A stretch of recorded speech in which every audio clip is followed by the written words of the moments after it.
Sometimes it's hard not to fall for a bad boy. The tough, gruff look, the penchant for leather clothing, the sexy way they cut down your family and torture your dog. Talk about swoon.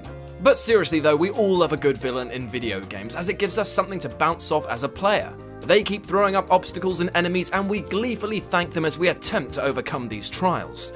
But some villains really step up their game and become not only absolutely detestable but almost lovable at the same time. You obviously despise them for the aforementioned dog torture, but you kind of love every interaction you have with them. With this in mind, I'm Jules the Southwest Savage for WhatCulture.com, here with a list of the 10 video game villains who stole our hearts. Number 10. Daddy. Kicking this list off with a relative newcomer to the whole I'm a freaky deaky maniac club, Daddy aka Jack Baker is a veritable tour de force of crazy hillbilly and sharpened shovels. But it's his persistence and incredibly funny dialogue when he's chasing the player that make him at once ridiculous and utterly terrifying. Highlights include bursting through a wall while cackling Daddy's home and earning himself a permanent Father of the Year trophy by dealing with his son's insubordination by cutting off his arm. His face might as well be printed on all the number 1 dad mugs from now on. Number 9. M. Bison. First off, his dress sense is snappier than what he does to Nex with those vicious overhead boots, so that's an immediate plus. What makes Bison so great as a villain is that he treads the line between comic book baddie and being an utter bastard so well. His plans to take over the world are often ludicrous and his god complex is so overwhelming that it's impossible not to be in awe of his ego. But really, the reason that I love this blood-red body-bagging Baron is because of his mastery of the insult. Here are just some of his best. I'm happy you are alive, you are still capable of feeling pain. What a limp pansy foe you are. If I'm so scary to you, why not run home to mummy? Your corpse shall make excellent grist for the Shadaloo mill. Now admittedly I had to look up what grist is. It's actually a material that can be ground into flour, but my god what a burn. Number 8. Kane. And now a little nod to one of the best PC games of my youth. Kane from the Command & Conquer series is not only my style icon, but also one of the most brilliantly over-the-top sociopaths in existence. He's got the whole package: charisma, ruthlessness, and a legion of zealot followers who believe he's a supernatural being who came to Earth thousands of years ago from space. No, you didn't hear me wrong, because this slap-headed warhound is pretty much immortal and has been orchestrating wars across the globe for thousands of years, including being an influencing factor on Stalin. Now what's not to love about that? Oh, and he also has a collection of dinosaurs as shown in the secret missions for the PC version of the original game, so that's also pretty f***ing swell. Number 7. Officer Tenpenny.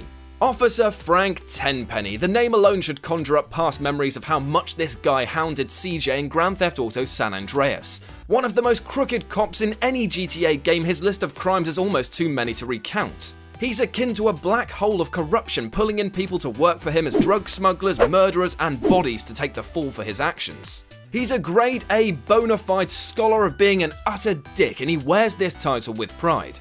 From the opening moments of the game to the close, not an action goes unnoticed by this guy and his moustache. So why is he on this list of loved lowlifes? Well, 2.5 words. Samuel L. Jackson, who voices this psychopathic police officer with such zest that even as he's threatening to frame you for the murder of another cop, you can't help but love him for it. Number 6. Kefka. It was tough to pick from the bad boys of the Final Fantasy franchise, as you've got an obvious choice in Sephiroth, but I think Kefka has the edge on him due to not only his infectiously psychotic laugh, but because he's a villain who genuinely seems to enjoy being a monumental prick. The psychotic clown oozes hatred for everything and everyone in existence, and only seems truly happy when he's either destroying something or when the world is descending into chaos. But therein lies the reason why fans love him so much, for his utter contempt for life actually ends up with him succeeding in his plan to become a god. So few other villains can claim to have actually gone through with their plans, and none can say they've done it with such style.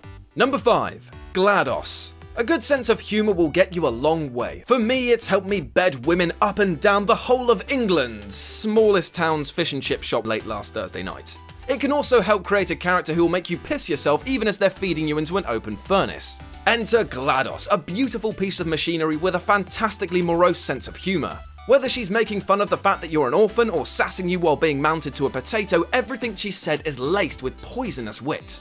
But there's more to this mad AI than knock-knock jokes, as she single-tubedly killed nearly all of the staff at Aperture Science and has been running the company ever since, testing, and testing some more for good measure. Number 4. Dr. Neo Cortex. Crash Bandicoot is a game which I love. But not for this spinning rodent, but because of this guy, Dr. Neo Cortex. Throughout the series, he's been the primary antagonist and sometimes companion to the shirtless Aussie Edge Ferret, and while he's often terrible at stopping Crash from dismantling his plans, he never fails to elicit a smile from gamers as he does so. His presentation is reminiscent of a Saturday morning cartoon villain. He's absolutely dastardly in his intentions, but he's just so silly. His comically huge head and incompetent goons mean that you can never really take him seriously, but that just adds to his charm. Number 3. Handsome Jack. This guy. I can't tell whether I've got the biggest man crush on the fake-faced Fuhrer of the Hyperion Corporation or whether I'd gladly be the one to choke him to death. He's just that good at polarizing the player. His interaction with the Vault Hunters is a hilarious barrage of death threats, egotistical bragging, and diamond ponies. Then he does something outrageous like killing a key member of the original team or a beloved winged warrior, and suddenly your emotions are flipped on their head. You hate him with all of your being, and you can't wait to unleash the fury of the bazillion guns available to you into his smug and perfectly chiseled jawline. Number 2. Vaas. Who doesn't love this guy? He's less like a man with a few screws loose and more like an overflowing bucket of spare parts. Capable of flitting between comedic one-liners and psychotic yelling in an instant means that any interaction with him is incredibly tense. Yet he's so enthrallingly insane that you can't wait until his mohawk head rears itself again. He's the type of guy who'd not only throw his old nan under an oncoming bus, but also chuck a few kids, some kittens, and the queen down there as well. And he's a villain that means business. From killing your brother in the opening section to creatively trying to drown you, Vaas actually feels like one of the many deadly predators on the island, toying with you until it's time to strike. And number 1, Bowser.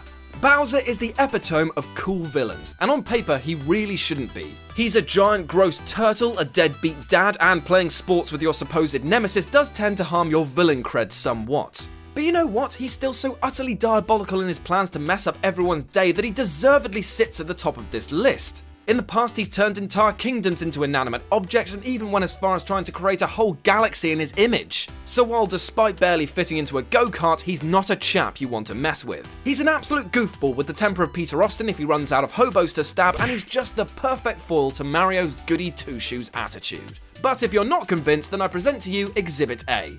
Look at this clip. Look at it! Adorable. And that's our list. Got any more antagonists you adore? Well, let us know about them in the comments section below. And if you want to let me seduce you with my villainy, then come follow me on Twitter at RetroJ with a 0. If you enjoyed the video, then like, share, and subscribe for more. As always, I've been Jules for WhatCulture.com, and I'll speak to you soon.